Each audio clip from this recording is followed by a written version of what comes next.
Hello and welcome to day 12 of Lifebook's 30-Day Challenge. It's great to have you here with me today. I think it's going to be an amazing day as we explore the category we started yesterday, which is your spiritual life. This is a super deep, powerful category, and today I think we've got a moving exercise that's really going to light you up as a human being and help you make some serious progress in this category. I'd like to begin today's exploration by sharing a really important Lifebook principle with you that we discovered years ago that's going to shed some light on this personal development work that you've been doing and that you'll continue to do over this 30-day challenge. We call it the principle of lifestyle integration. It's really interesting.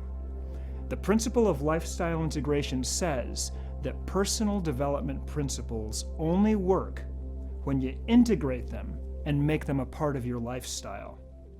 In other words, if the principles you're learning don't change your behavior, they simply don't work. Most personal development stuff, most seminars and books and programs fail to produce permanent positive results in people's lives. They don't stick the vast majority of the time for the vast majority of the people, and everybody knows that. Everyone inside and outside the industry simply knows that. You can understand the concepts that you're learning intellectually when you go to the seminars and go to the programs and read the books, but that's simply not enough to get results in your life. If what you're learning doesn't change something that you do daily, it's not going to show up in your life. It's simply not going to make any difference.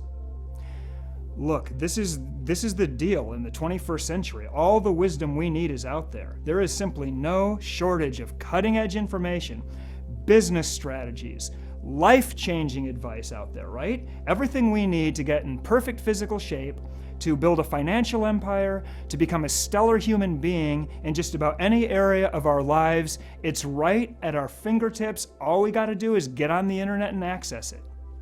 So the big question is, why isn't everybody already living the life of their dreams?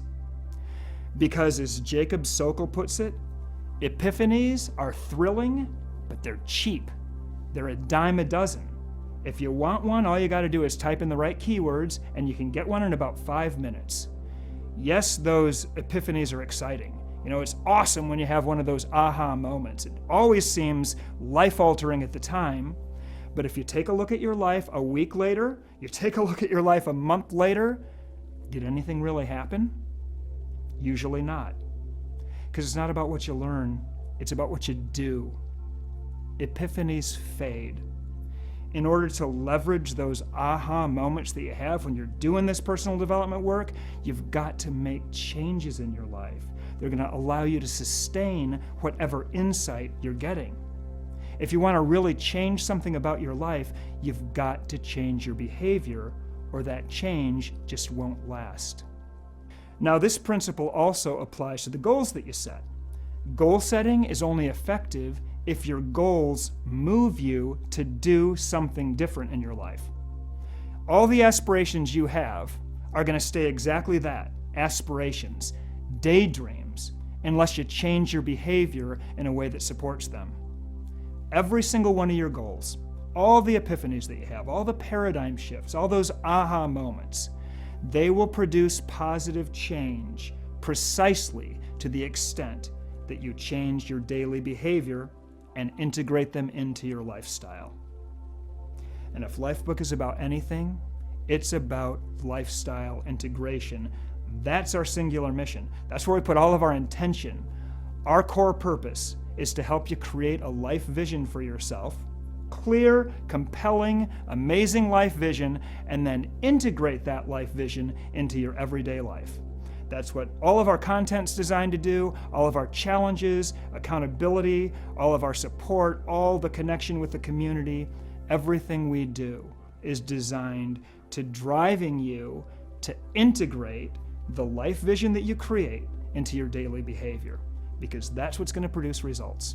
That's what's going to lead you to the extraordinary life that you really want to be living. And today, we're going to explore applying the principle of lifestyle integration into your spiritual life so that you can start to understand exactly how powerful this concept is. And we're going to do it with a simple but powerful spiritual exercise that's designed to what? to change your daily behavior, which is the whole focus of this 30-day challenge: better choices, higher quality behaviors. So first, you'll define a specific spiritual goal for the remainder of this 30-day challenge, something that you feel would be really valuable to you in this category and move your life forward. And then once you've done that, you're going to choose a daily practice to support that spiritual goal. And then you're going to practice it every single day during the remainder of this challenge. You're simply going to change one thing that you do daily and watch the results unfold in your spiritual life. There's something interesting about this category. You know, at the end of the day, most of us tend to elevate this category in some way and think that it sort of operates differently than the other categories. And in some respects, it really does. But in most respects, it behaves just like the other categories. It's all about cause and effect. And the truth of the matter is, if you want improvement in any area of your life, no matter what that area is, whether it's your health and fitness or your love life or your financial life, you've got to do something that creates that improvement. You've got to become the cause of the effect that you want. And it's exactly the same with your spiritual life. You know, you can claim that you want to become a more spiritual person, more enlightened, more Christ-like, more self-actualized, more peaceful or loving or giving, whatever it is that you want to achieve in your spiritual life. But the truth is, if you're not willing to change your behavior, it's really nothing but lip service. Nothing's going to change. Nothing's going to happen. So today what we want to do is we want to invite you to experience the power of the principle of lifestyle integration and create some real results in your spiritual life. So let's take a look at this spiritual exercise now. Step 1, define your spiritual goals. First question we want you to ask yourself is, what would be a great goal for the remainder of this 30-day challenge? So when you think about what your own spirituality means to you, what could you aspire to that'll really allow your spirituality to unfold over the next few weeks? How can you recommit to your own spiritual path? For example, if my spirituality entails the experience of inner peace, I could set a goal to just become more peaceful over the remainder of this challenge, a more content person over the next few weeks, or a more grateful person who's more appreciative for everything that I have in my life, which would what? It would lead me toward more inner peace. If my view of spirituality entails a focus on giving, on contributing to others and making the world a better place, I could set a goal to give more in the coming weeks, to really try to make a difference in people's lives, or to get involved in an organization that's doing something that I believe in. If my view of spirituality entails a commitment to self-actualization, to becoming the best person I can possibly be, I could set a personal development goal for my spiritual life. This actually works great. I could identify some character traits that I want to cultivate within myself that would literally help me become a better person. Maybe I need more compassion in my life. Maybe I need to forgive someone and to heal a relationship, or to forgive myself. Maybe I need to cultivate more self-discipline as part of my spiritual journey. So the question is, what goal could I set that would help me become a better, more self-actualized person over the remainder of this challenge? Try to identify your highest spiritual leverage point here. What goal could you set that would just really move your life forward in this category? So after you've set your spiritual goal, the next thing that we want you to do is we want you to choose a daily practice that will support that goal, and then practice it every single day during the remainder of this challenge. And that's where the power of this exercise really kicks in. Ask yourself, what behavior could I integrate into my life to ensure that my spiritual aspiration that I've identified becomes a reality? Because if you want to create changes that stick in the spiritual category, or any other category for that matter, this is the way to do it. You've got to change something that you do daily. So what I'm going to do here is I'm going to share a powerful list of spiritual disciplines and practices from the Lifebook community that we've collected over the years that are going to support just about any goal that you could set in this category. And I'd like you to either choose a practice from this list, or of course you can feel free to come up with your own practice. So here are some great spiritual practices submitted to us by Lifebook members over the years. You could choose the spiritual practice of forgiveness. Gandhi had a great quote about forgiveness. He said, The weak can never forgive. Forgiveness is the attribute of the strong. Isn't that the truth? It takes strength to let go of the baggage that you've been carrying around and truly forgive someone. And forgiveness is one of the most powerful spiritual practices of all of them. Whatever it is that we're feeling, whether it's anger or resentment or hurt, forgiveness is the path to a lighter heart. It's the path to increased happiness and a greater sense of inner peace.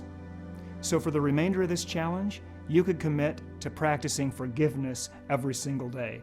Just spend a small amount of time, quality time with yourself every morning, just a minute or two, and quiet your mind, scan your emotional state for pockets of negativity. And when you find one of those pockets, just take a moment and try to identify the root source of that pain. Are you feeling angry at someone? Are you feeling resentful at somebody else? Or maybe are you feeling angry toward yourself for something? And then once you've identified that, just take a moment and radiate total forgiveness on the problem. And odds are it's going to completely melt away, or at least start to melt away. The spiritual practice of forgiveness is amazingly powerful. It can totally change your life. You could choose the spiritual practice of meditation for the remainder of this 30-day challenge. The great poet Rumi said, "The quieter you become, the more you're able to hear." See, our minds, which are our primary tools of survival, they're programmed to constantly be active. They're always looking forward. They're always questioning, always sort of planning the next step or anticipating this or that. This is how we stay alive. Very, very valuable. But oftentimes, as Buddha put it, our minds can be like drunken monkeys jumping from tree to tree, chattering incessantly and redundantly. And so that's why so many great spiritual disciplines teach that there's got to be a balance between thinking and just quieting your mind, silence. If you want to experience inner peace, harmony, self-mastery, or any of that stuff, meditation is a great tool to use to create that balance. As Deepak Chopra said, meditation is a way of entering into the quiet that's already there, buried under the 50,000 thoughts that an average person thinks every day. So during the remainder of this challenge, you could commit to practicing meditation every single day. You could choose the spiritual practice of spending time in nature. Now, this is a little bit unexpected, but the fact of the matter is, Americans spend 90% of their time indoors. 90%! We spend so much time confined in buildings of steel and concrete and brick that we forget where we came from. We belong in nature. Our souls need to be outdoors and breathe fresh air, listen to the beautiful sound of nature, be around trees, feel the warm sun on our skin, feel the grass underneath our feet. It feels so good to the entire human organism to be outside. So over the next couple weeks, you could commit to spending time in nature every single day. And this is an amazing thing to do. I've done it. And you not only want to get outside, you want to make it a conscious experience. You want to breathe the fresh air and feel the sun on your skin, feel the earth under your feet, listen to the birds, maybe bring some of your activities outside. Instead of exercising at the gym, maybe go out for a long run or for a bike ride. Do your reading outside. Do, your work outside if you can. Or plant a garden. Whatever it takes, get a dialogue going between yourself and this beautiful world that we live in. It's a fantastic way to connect with your spirituality, to connect with nature. Another spiritual practice you could choose for the remainder of this challenge is the practice of giving, the practice of contribution. Giving of yourself to others, it's one of the fundamental pillars of spirituality. Every great religion teaches it.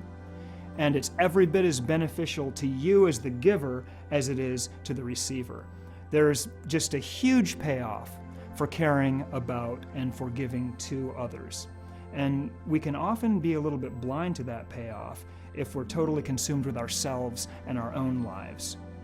Giving to others creates an internal sense of goodness. It creates an internal sense of significance and value, which are foundational qualities for self-esteem and for inner peace, which is why it just ties back into spirituality so well.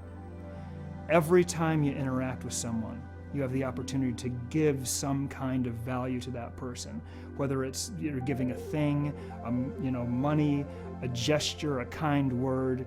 You can give generously and directly from your heart, and you can share a part of yourself with someone else. And as the joy of giving flows out of you, new riches always flow in. New riches always fill your life. St. Anthony said, "The more you give, the more you have. The more water you draw, the more abundant is its flow." So you could commit to giving to others every single day through the end of this challenge. And just think about what that would do for your life. It would be amazing. Another spiritual practice you could choose for the remainder of this challenge is the practice of self-acceptance, one of the most powerful practices of any kind. The single most important relationship in your entire life, bar none, is the relationship you have with yourself. It's the core of your entire life experience, a place from which all other relationships start. Simply put, in order to accept and love others, we've first got to learn how to accept and love ourselves. As Ayn Rand said, to say I love you, one must first know how to say the I. We can learn to treat ourselves with the same kind of love and respect that we give to others, which is very, very hard for some people. It's been hard for me in my life. If we can learn how to judge ourselves less harshly and how to welcome our emotions more freely into our lives, to find inner joy in being exactly who we are, even with all of our imperfections, then and only then can we experience true happiness and true spiritual harmony. So you may just set a goal for this month to just be kinder to yourself. Just release a little bit of self-doubt and self-criticism every day. Be willing to embrace your own faults instead of pushing them down so that you can learn from them and so that you can grow past them. Marcus Aurelius said something incredibly wise about this subject. He said, "He who lives in harmony with himself lives in harmony with the whole universe." So over the next couple weeks, during the course of this challenge, you could commit to self-acceptance every single day, and that would be a game changer. So those are just a few of the spiritual practices that you could choose from for this challenge. Or, again, feel free to pick your own, like committing to your morning affirmation every morning, which is one of my favorites, or spending some time reading the Bible, or practicing gratitude, or writing in your gratitude journal, or simply focus on being happy every single day, consciously, as a discipline. Whatever you choose, the key is do it. Take action. Make a 100% commitment to practicing the spiritual discipline that you've chosen every single day. It's as simple as that. That's how to get this stuff to work. And you should expect change, real change, to happen in your life. Your life has to change. If you do something different, that's the way that it works in any category. When you change your daily behavior, you are going to be changing your life. So have fun with this exercise. I think it's going to be really, really profound for you.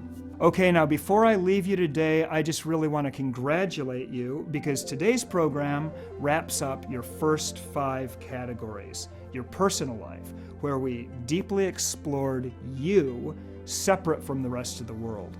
And tomorrow we're going to be switching gears. We're going to be exploring the relationship categories for the next few days, and we're going to start by looking at your love relationship. Now, it doesn't matter where you are in this category of your life right now, whether you're in a great relationship or a difficult relationship or none at all. The fact is, you have the potential to have more in this category than you've ever dreamed possible, and here's why. Because your personal life is the foundation of a great relationship. It's literally half the game, and that's a game that you're already winning. You obviously have the courage to look deeply at yourself and your personal life and to work on yourself, or you wouldn't even be here. You've taken the initiative to improve yourself, and that means that you have the potential for great things in the next category, because any great relationship, including your love relationship, starts with a great you. So tomorrow's going to be a fascinating exploration. It's going to be a totally exciting experience. Until then, keep up the good work. Do your spiritual exercise. Make that commitment to your spiritual practice. And I'll see you tomorrow. where we're going to explore the love relationship category together.